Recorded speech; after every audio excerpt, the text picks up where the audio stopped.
السلام علیکم ناظرین، جہاں وباسی ایک نئے پروگرام کے ساتھ حاضر ہے۔ اعلیٰ عدلیہ کے وہ جج صاحبان جو ریٹائر ہو چکے ہیں، یا وہ ججز جن کے اوپر ماضی میں یہ الزامات لگتے رہے کہ وہ پولیٹیکل انجینئرنگ کی اس گرینڈ گیم کا حصہ تھے، اب ان کے خلاف بھی احتساب کا سلسلہ شروع ہونے لگا ہے۔ جی ہاں، چاہے مالی کرپشن کا معاملہ ہو یا پھر کوئی اور، اس معاملے کے اوپر اب باضابطہ طور کے اوپر جوڈیشری کے اندر سے جو ہے یہ طے ہوا ہے کہ ان کے خلاف کارروائی ہوگی، اور اس معاملے کے اوپر جو ایک غلط اصول طے کیا تھا سپریم کورٹ کے دو ججز نے، اس غلط اصول کو بھی درست کرنے کا آغاز ہونے جا رہا ہے۔ اور یہ آج اعلان ہوا نگران حکومت کی جانب سے، اور یہ اعلان کیا گیا سپریم کورٹ آف پاکستان میں اٹارنی جنرل فار پاکستان کی جانب سے۔ بڑا ہی دلچسپ مرحلہ ہے، اور اس کے اوپر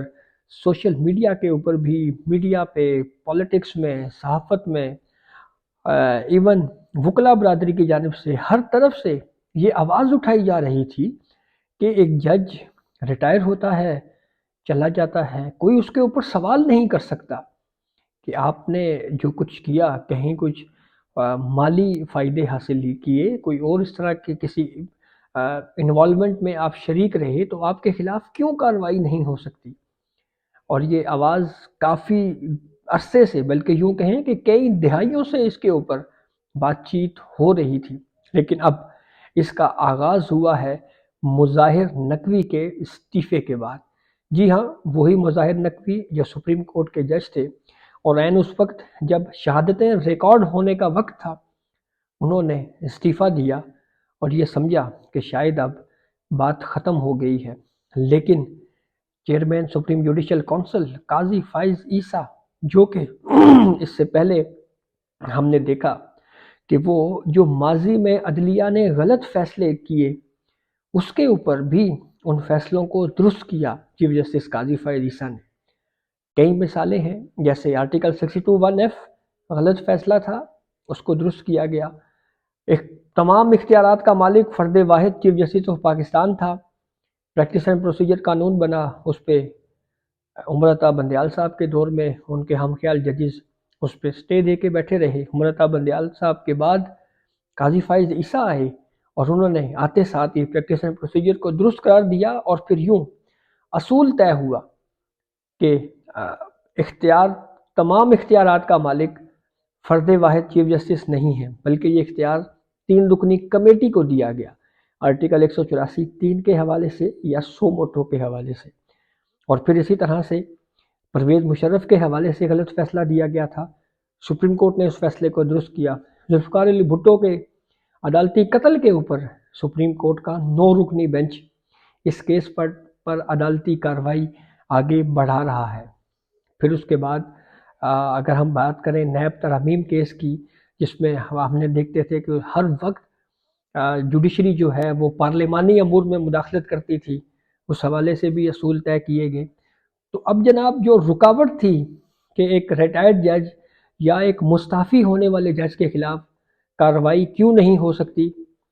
وہ رکاوٹ بھی اب دور ہونے جا رہی ہے۔ یہ آپ کو پورا بیک گراؤنڈ بتاتے ہیں کہ یہ ایگزیکٹلی ہوا کیا۔ ہوا یوں کہ مظاہر نقوی کے خلاف سپریم جوڈیشل کونسل کا آج اجلاس تھا۔ اس اجلاس میں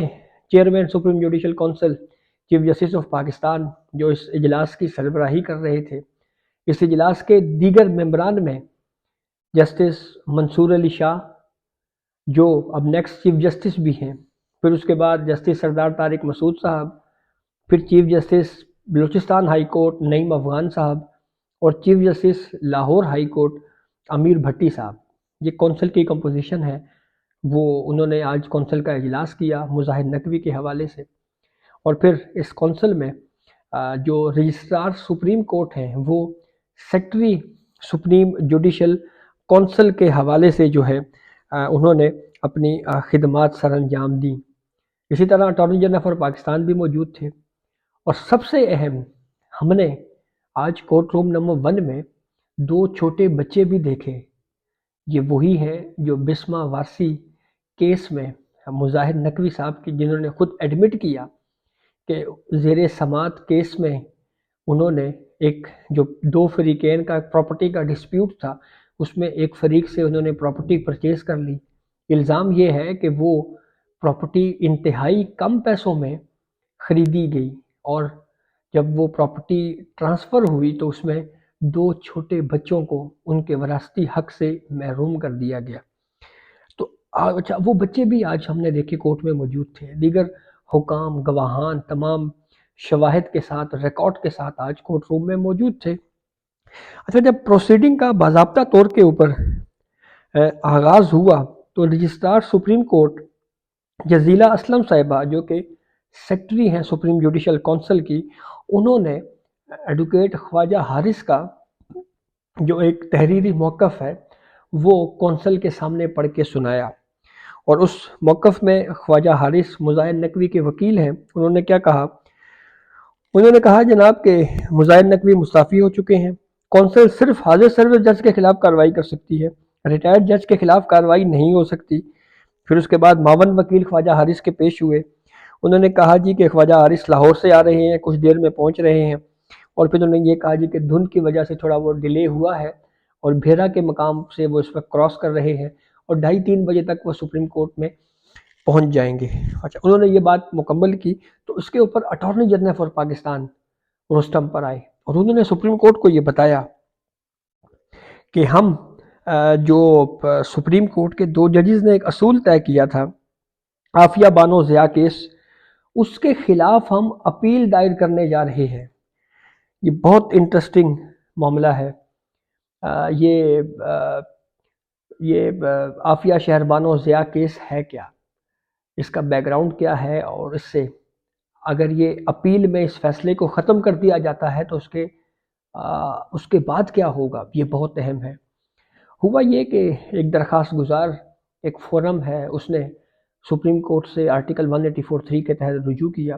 اور یہ کہا کہ سابق chief justice Saqib Nisar retire ہو گئے ہیں، لیکن ریٹائرمنٹ کے باوجود ان کے خلاف کونسل کو پروسیڈنگ چلانی چاہیے، کارروائی کرنی چاہیے۔ اس کے اوپر رجسٹرار آفس کے اعتراضات لگے، وہ بڑی لمبی کہانی ہے۔ بہرحال آخر کار وہ پٹیشن سماعت کے لیے مقرر ہو جاتی ہے۔ جسٹس اعجاز الاحسن جو ریزائن کر چکے ہیں اب، اور جنہوں نے یہ بھی نہیں بتایا کہ ریزائن کی وجہ کیا ہے، اور جسٹس منیب اختر ان کے ساتھ تھے، ان 2 ججز کے سامنے یہ پٹیشن لگتی ہے، وہ آرگومنٹ سنتے ہیں اور پھر یہ اصول طے کرتے ہیں کہ جب ایک جج ریٹائر ہو جائے یا ایک جج مستعفی ہو جائے، چاہے وہ ہائی کورٹ کا ہو یا چاہے وہ سپریم کورٹ کا ہو، تو اس کے خلاف آرٹیکل 209 کے تحت کارروائی نہیں ہو سکتی۔ اب اٹارنی جنرل نے کہا ہے کہ مجھے وفاقی حکومت کے انسٹرکشنز ہیں کہ ہم اس فیصلے کے خلاف اپیل دائر کرنے جا رہے ہیں۔ اب کچھ دیر کے لیے ہم فرض کر لیتے ہیں، یہ 184(3) کے تحت یہ کیس سنا گیا تھا، پریکٹس اینڈ پروسیجر کی روشنی میں اب یہ ڈیسائیڈ ہونا ہے، اور اب اعجاز الاحسن صاحب کے بعد جو کمیٹی کی جو کمپوزیشن ہے وہ بھی تبدیل ہو گئی ہے۔ اب منصور علی شاہ ہیں، سردار طارق مسعود صاحب ہیں، پھر اس کے بعد چیف جسٹس قاضی فائد عیسیٰ ہیں۔ تو اگر اب یہ اپیل نگران حکومت کی جانب سے سپریم کورٹ میں آتی ہے تو یہ 3 رکنی کمیٹی بیٹھ کے 5 رکنی بینچ اس کے اوپر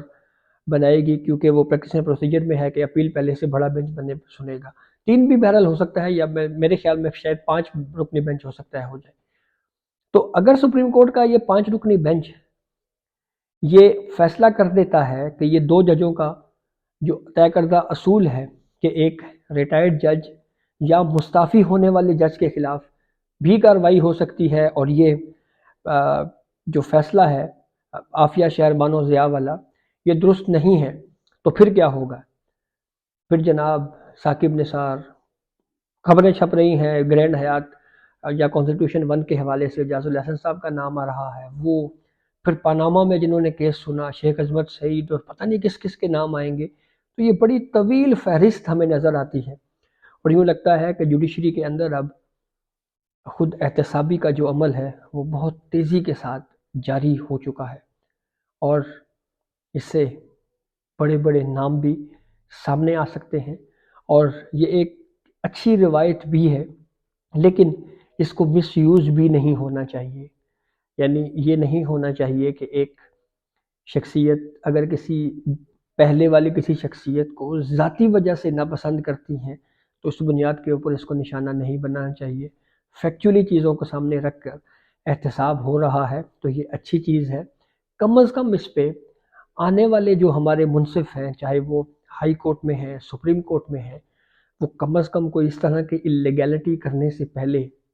100 مرتبہ یہ سوچیں گے ضرور کہ ہم نے اگر اس طرح سے کوئی کرپشن کی یا کوئی اس طرح کا کوئی کام کیا تو بعد میں بھی ہمارے خلاف کارروائی ہو سکتی ہے۔ اور یہ ڈیبیٹ جوڈیشری کے اندر کافی وقت سے چل رہی تھی کہ اس معاملے کو کے اوپر بھی کچھ ہونا چاہیے کہ ایک جج کرپشن کرے، لوٹ مار کرے اور نکل جائے، کوئی اس سے پوچھ ہی نہیں سکتا، تو یہ کیسا انصاف ہے؟ کیونکہ سیاستدانوں کے خلاف تو یہی ججز بیٹھ کے بڑے بڑی آبزرویشنیں بھی دیتے ہیں، جیلوں میں بھی ڈال دیتے ہیں، سزائیں بھی ہو جاتی ہیں، ٹرائل بھی چلتے رہتے ہیں، لیکن وہ جو ٹرائل کرنے والے خود ہیں اگر ان کے اپنے اوپر سوال آئے تو اس کے اوپر کیوں پروسیڈنگ نہیں ہو سکتی، کیس نہیں چل سکتا؟ اور مظاہر نقوی صاحب کے حوالے سے تو بالکل کلیئر ہے کہ جناب یہاں پہ اب خواجہ حارث مظاہر نقوی کے وکیل یہ اعتراض کر رہے ہیں کہ کونسل کے اختیار سماعت کے اوپر ان کا آبجیکشن ہے کہ پروسیڈنگ نہیں چلائی جا سکتی، وہ ریٹائر ہو گئے ہیں، وہ جناب اب یا وہ مستعفی ہو چکے ہیں، تو اس لیے وہ ان کے خلاف پروسیڈنگ نہیں ہو سکتی، اس معاملے کو ختم کر دیا جائے۔ تو اب یوں لگتا ہے کہ جیسے مظاہر نقوی سے یہ معاملہ شروع ہوگا اور پھر نہ جانے پتہ نہیں کہاں تک جائے گا۔ تو یہ اب تک کی اپڈیٹ تھی جسے ہم نے آپ کو آگاہ کیا۔ بہت شکریہ۔